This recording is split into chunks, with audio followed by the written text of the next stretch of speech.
Section 23 యందు మాదక ద్రవ్యాలు లేదా ఉన్మత్త పదార్థాలు అంటే narcotic drugs or psychotropic substance భారతదేశమునకు దిగుమతి చేసుకోవడం కానీ లేదా భారతదేశం నుండి ఎగుమతి చేసుకోవడం కానీ ఈ చట్టానికి వ్యతిరేకము, ఈ చట్టంలో పొందబడుతున్న రూల్స్ కానీ లేదా లైసెన్స్ కండిషన్స్ కానీ లేదా గవర్నమెంట్ ఇచ్చిన నోటిఫికేషన్కి వ్యతిరేకంగా ఉంటే ఆ వ్యక్తికి ఈ యొక్క సెక్షన్ 23 కింద అపరాధి అవుతాడు. అందులోకి శిక్ష చెప్పబడింది.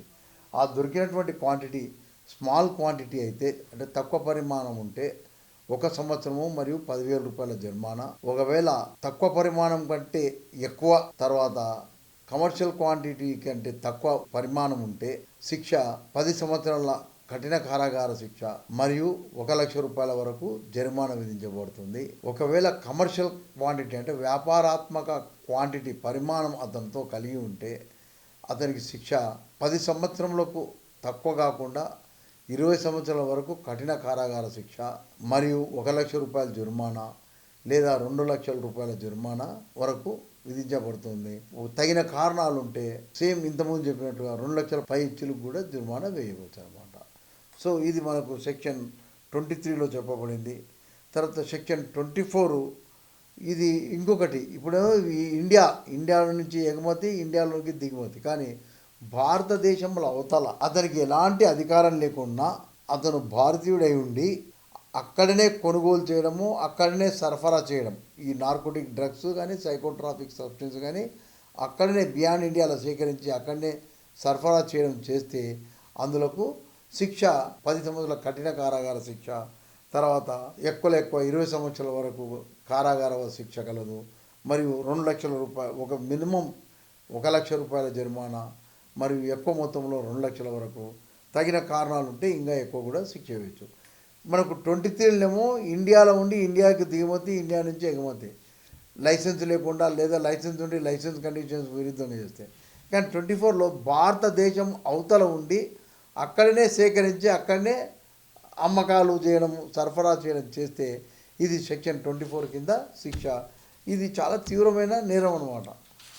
నెక్స్ట్ మనకు 25 ఇది ఏంటంటే ఎవరైనా ఇల్లు కానీ ఖాళీ స్థలం కానీ లేదా కన్వేయన్స్ కానీ ఎరుక ఉండి ఇలాంటి నేరస్తులకు ఇచ్చిన ఎడల అంటే ఈ ఇల్లు అతను ఓనర్ కావచ్చు లేదా అతని ఆధిపత్యంలో ఉండొచ్చు లేదా కన్వేయన్స్ కానీ అతను ఓనర్ కావచ్చు అతని ఆధీనంలో ఉన్నటువంటి దాన్ని తెలిసి ఇలాంటి నేరస్తులకు ఆ ఇల్లును కిరాయికి ఇవ్వడం కానీ లేకుంటే ఆ వెహికల్ను కానీ ఇవ్వడం చేస్తే is liable to be punished under section 25 of the NDPS act.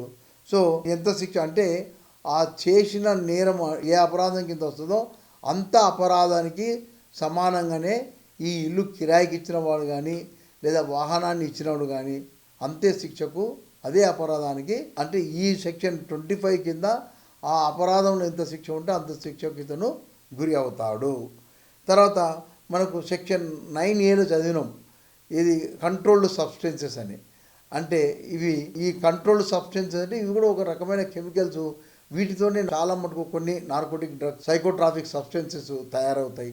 అయితే ఈ కంట్రోల్డ్ సబ్స్టెన్సెస్ గురించి గవర్నమెంట్ చే ఏదైనా నిషేధము లేదా సబ్జెక్టు లైసెన్స్ అని పర్మిట్ అని ఏదైనా ఉత్తర్వు ఉన్నప్పుడు అందులోకి వ్యతిరేకంగా ఈ కంట్రోల్డ్ సబ్స్టెన్స్ను సప్లై చేయడం కానీ లేదా ఉత్పత్తి చేయడం కానీ జరిగితే అందులో ఆ వ్యక్తికి శిక్ష ఎంత ఉంటుందంటే ఉల్లంఘించు 10 సంవత్సరంలో కఠిన కారాగార శిక్ష మరియు 1,00,000 జరిమానా విధించబడుతుంది. ఈ 25A ఇది కేవలం కంట్రోల్డ్ సబ్స్టెన్సెస్కి మాత్రమే వర్తిస్తుంది. ఈ కంట్రోల్డ్ సబ్స్టెన్స్ను కూడా కంట్రోల్ చేస్తేనే మనం నార్కోటిక్ డ్రగ్స్, సైకోట్రాపిక్ సబ్స్టెన్సెస్ యొక్క ప్రొడక్షన్ను మనము కంట్రోల్ చేయగలుగుతాం. అందుకోసం ఈ కంట్రోల్డ్ సబ్స్టెన్సెస్ లేకుండా అవి ఉత్పత్తి కావు కొన్నింటి మాత్రం. అందుకోసం వాటిపైన కూడా ఈ నిషేధం పెట్టినారు. సబ్జెక్ట్ లైసెన్స్ అని ఒక నియమావళిని రూపొందించినారు. కనుక ఎవరైనా ఇందులోకి విరుద్ధంగా చేస్తే మాత్రం తప్పకుండా 25A కింద శిక్ష 10 సంవత్సరంలో కఠిన కారాగార శిక్ష మరియు 1,00,000 రూపాయల వరకు జరిమానా ఉంటుంది. తగిన కారణం ఉంటే జడ్జిమెంట్లో తగిన కారణాలను రాసి 1,00,000 పైచులకు కూడా జరిమానా వేయవచ్చును. ఇప్పుడు సెక్షన్ 26 ఇప్పుడు ఈ లైసెన్స్దార్ కానీ లేదా అతని దగ్గర పనిచేసే సర్వెంట్స్ కానీ ఎలాంటి కారణం చూపెట్టకుండా అకౌంట్స్లో తప్పిదనాలు చేస్తే లేదా రిటర్న్స్లో తప్పిదనం చేస్తే, ఒకటి ఎవరైనా అధికారులు వాళ్ళకు లైసెన్స్ కానీ ఆథరైజేషన్ కానీ పర్మిట్ కానీ ప్రొడ్యూస్ చేయమంటే ఎలాంటి కారణం చెప్పకుండా ప్రొడ్యూస్ చేయకపోతే, లేదా false accounts false statements submit చేస్తే, అది సబ్మిట్ చేయడం అంటే కావాలని తెలిసి అలాంటి ఫాల్స్ స్టేట్మెంట్స్ కానీ ఫాల్స్ అకౌంట్స్ సబ్మిట్ చేస్తే, తర్వాత మనకు ఈ యొక్క లైసెన్స్కి కానీ పర్మిట్ కానీ ఉన్న కండిషన్స్కు విరుద్ధంగా ఏదైనా చేసే అందులోకి సపరేట్ ప్రత్యేకించి ఏదైనా అపరాధం లేకుంటే, ఈ అన్నిటికి కలిపి సెక్షన్ 26 కింద vicarious liability the licensee as well as the servant both are liable for the even if servant commits a wrong the licensee is also liable. ఈ విధంగా తప్పుడు రిటర్న్ సబ్మిట్ చేయడం కానీ తప్పుడు అకౌంట్ సబ్మిట్ చేయడం కానీ లేదా ఫాల్స్ కావాలని తప్పుడు లెక్కలు చూపెట్టడం కానీ కదా, లేదంటే ఏ కారణం లేకుండా లైసెన్స్ని కానీ ఆథరైజేషన్ కానీ పర్మిట్ కానీ అధికారి ఏదైనా తనిఖీకి వచ్చి అడిగి ప్రొడ్యూస్ చేయమంటే ప్రొడ్యూస్ చేయకుండా ఉండడం కానీ, అలాగే ఇంకా వేరే ఇతరైన ఏదైనా ఉల్లంఘన ఉంటే దానికి ప్రత్యేకించి శిక్ష లేకుంటే అది కూడా ఈ సెక్షన్ కింద శిక్ష వేయబడుతుంది. దీని కింద శిక్ష ఏంటంటే 3 సంవత్సరాల కారాగార వాసము లేదా జరిమానా లేదా రెండింటి యుక్తంగా చెప్పబడినది అనమాట. నెక్స్ట్ మనం 27 సెక్షన్ 27 ఇదంటే consumers whoever consumes narcotic drugs or psychotropic substances they are liable to be punished అంటుంది. అంటే కన్జంప్షన్ అయి ఉండాలా, కన్జంప్షన్ కోసం పట్టుకుంటే కాదు, కన్జంప్షన్ అంటే తాగి ఉండాలా, అంటే దాన్ని సేవించి ఉండాలా, ఉన్నప్పుడే మనకు వస్తుంది అనమాట. అయితే దీంట్లో 2 రకాలుగా చేసినారు 27లో క్లాజ్ ఏ క్లాజ్ బి అని. అంటే ఏంటివి, ఈ కొకైన్ కానీ మార్ఫైన్ కానీ డయాసిటైల్ మార్ఫైన్ కానీ లేదా సెంట్రల్ గవర్నమెంట్ చే నోటిఫై చేసిన ఎలాంటి డ్రగ్ అయినా సరే ఈ సబ్సెక్షన్ 1 కింద నోటిఫై చేస్తే అలాంటిది సేవించబడిన వ్యక్తికి ఎంత శిక్ష అంటే 1 సంవత్సరం వరకు కఠిన కారాగార శిక్ష లేదా 20,000 రూపాయల జరిమానా లేదా రెండింటి యుక్తంగా ఉంది. ఇవి కాక నేను చెప్పిన కొకైన్ మార్ఫైన్ తర్వాత డయాసిటైల్ మార్ఫైన్ లేదా నోటిఫై చేసినవి కాకుండా వేరే ఇతరత్ర narcotic drugs and psychotropic substance సేవించి ఉంటే ఈ సెక్షన్ 27 క్లాస్ బి కింద శిక్ష ఏంటంటే అది కొద్దిగా తక్కువ ఉంటుంది. 6 నెలల వరకు జైలు శిక్ష మరియు 10,000 రూపాయల జరిమానా, అంటే జైలు శిక్ష లేదా జరిమానా లేదా రెండింటి యుక్తంగా. So either imprisonment or fine or with both ఈ రకాలుగా ఉన్నాయి. తర్వాత నెక్స్ట్ మనం సెక్షన్ 27 క్యాపిటల్ ఏ, ఇది చాలా ఇంపార్టెంట్. సెక్షన్ 27 క్యాపిటల్ ఏ ఈ నార్కోటిక్ డ్రగ్స్ అంటే illicit traffic in narcotic drugs and psychotropic substances లో ఎవరైతే పాల్గొని ఉంటారో ఎలాంటి నేరమైన చేసిన వాళ్ళు ఉంటారో అలాంటి వారికి ఎవరైనా ఆర్థిక సహాయం కానీ లేదా వాళ్ళకి ఏదైనా ఆశ్రమం ఇచ్చినట్లయితే వాళ్ళకు 27A కింద శిక్ష ఉంటుంది.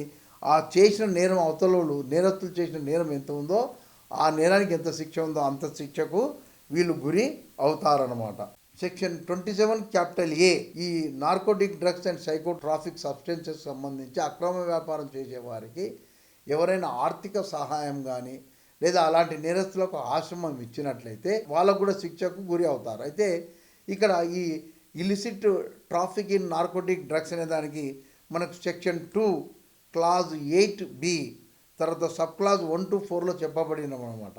అలాంటి వ్యాపారాత్మక చర్యలకు ఎవరైనా ఆర్థిక సహాయం కానీ హార్బరింగ్ అంటే ఆశ్రమం ఇచ్చినప్పుడు అతనికి 10 సంవత్సరాలు తక్కువ కాకుండా 20 సంవత్సరాల వరకు మరియు 1 లక్షకు తక్కువ కాకుండా 2 లక్షల వరకు ఒకవేళ తగిన కారణాలు చూపెడితే 2 లక్షల పైన కూడా జుర్మానా విధింపవచ్చును.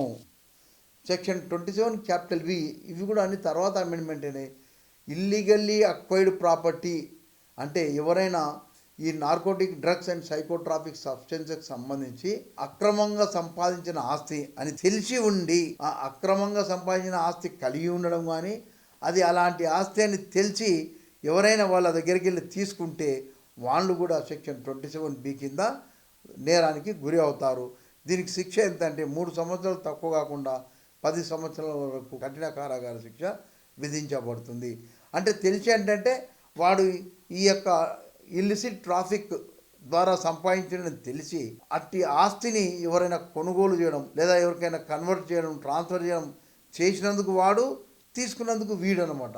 ఇలాంటి ఆస్తిని ఎవరైనా కన్సీల్ గా డిస్గైజ్ చేస్తే తెలిసి ఉండి వాళ్ళను కలిగి ఉండడము కదా, వాళ్ళతో ఖరీదు చేయడము, లేదా ఆ విధంగా సంపాదించిన వ్యక్తులు ఆ ప్రాపర్టీని కన్సీల్ చేయడం, డిస్గైజ్ చేయడము, లేదా కన్వర్ట్స్ ఇంటూ అదర్ ఫాము చేస్తే వాళ్ళు సెక్షన్ 27B కింద. అంటే ఇక్కడ ఏంటంటే ఇల్లీగల్లీ అక్వైర్డ్ ప్రాపర్టీని ఎవరికైనా ట్రాన్స్ఫర్ చేసినా, లేదా ఏదైనా కన్వర్ట్ చేసి వేరే దానికి మార్చినా, లేదా ఎవరికి కనబడకుండా జాగ్రత్తలు తీసుకున్నా, లేదా దానికి బయటికి కనబడకుండా ఎన్ని రకాల ప్రయత్నాలు చేసినా సరే, తర్వాత దాన్ని ఎవరైనా తెలిసి కొనడం కానీ, తెలిసి వాళ్ళ దగ్గర వాళ్ళ తరఫుకి వెళ్ళి పెట్టుకున్నా కానీ ఇది నేరము 27B కింద.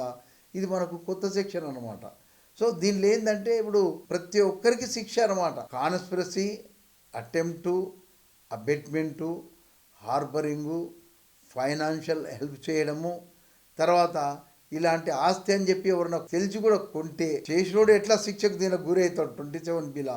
కానీ తెలిసి దాన్ని ఎవరైనా కొనుక్కున్నా వాళ్ళ దగ్గర పెట్టుకున్న వాడు కూడా నేరస్తుడిగా 27Bలో చెప్పబడింది అనమాట.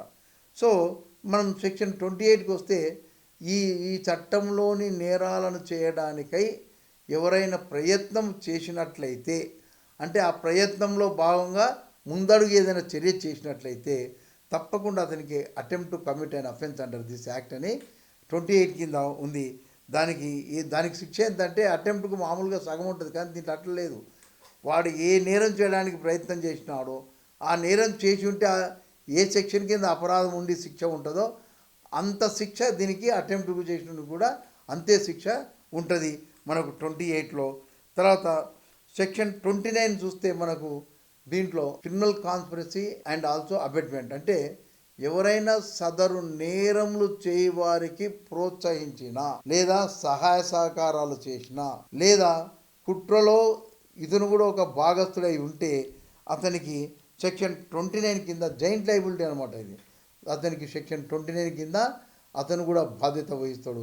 నేను ఒకరికి ఫోన్ చేసి చెప్తా మా ఫ్రెండ్కు, వాడు ఉండి అన్నా నేను నార్కోటిక్ డ్రగ్స్ వ్యాపారం చేసి సంపాదిస్తున్నా, నాకు ఏదైనా కష్టమైతే నువ్వు హెల్ప్ చేయాలంటే నీకెందుకురా నువ్వు చేసుకోపో నేను చూసుకుంటా పై అధికారులతో అన్నాడంటే ఈ ఈజ్ ఆల్సో లయబుల్ బికాజ్ ఈ ఈజ్ ఎంకరేజింగ్.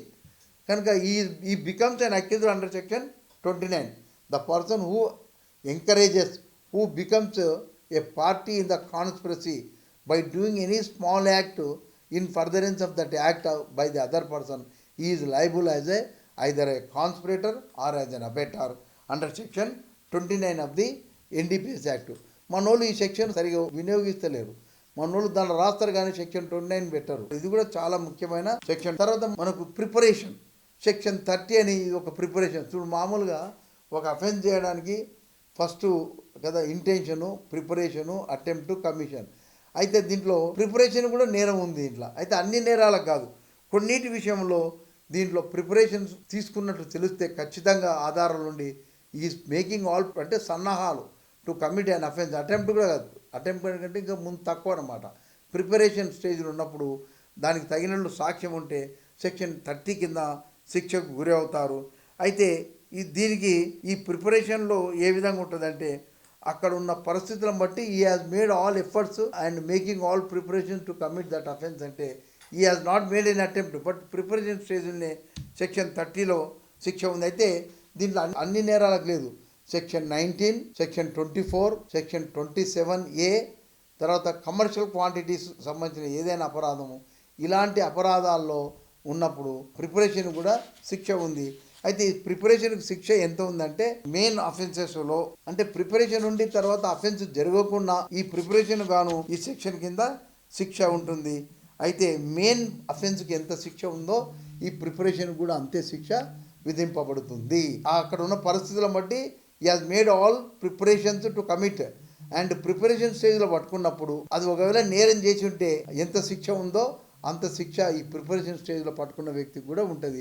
అయితే ఇది అన్ని నేరాలకు కాదు, 19, 24, 27A అండ్ కమర్షియల్ క్వాంటిటీస్ సంబంధించిన నేరాల్లో ఉన్నప్పుడే ఈ ప్రిపరేషన్ స్టేజ్లో కూడా ఒక నేరస్తునిగా అతనికి గుర్తించబడుతుంది అనమాట అండర్ సెక్షన్ 30. తర్వాత మనకు సెక్షన్ 31 ఏంటంటే ఎన్హాన్స్డ్ పనిష్మెంట్.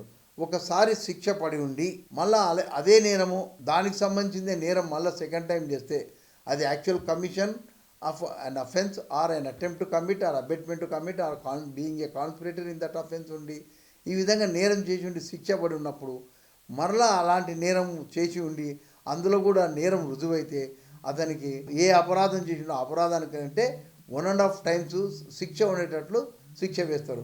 అంటే ఇంతకుముందు 10 ఉంటే ఇప్పుడు 15 ఏళ్ళ శిక్ష, 5 లక్షలు ఉంటే 7.5 లక్షలు. సో ఈ అంతకుముందు ఉన్న శిక్ష కంటే 1.5 టైం అనమాట శిక్ష విధిస్తారు అండర్ సెక్షన్ 31 కింద అనమాట. తర్వాత సెక్షన్ 31A అనే డెత్ పెనాల్టీ ఉంది. అయితే ఈ డెత్ పెనాల్టీ అన్నిటికీ లేదు.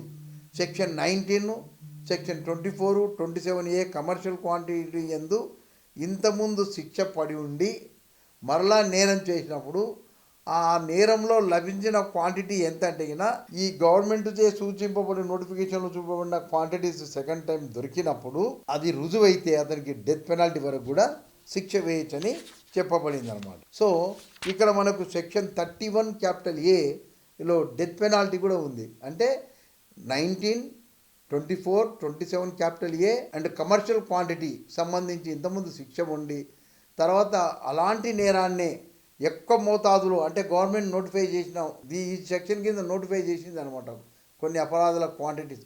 అలాంటి క్వాంటిటీస్లో పట్టుబడేది రుజువైతే అతనికి మరణశిక్ష కూడా విధించవచ్చని సెక్షన్ 31A చెప్పబడింది. ఇంతటితో ఈ చాప్టర్ 4లోని నేరాలన్నీ అయిపోయినాయి.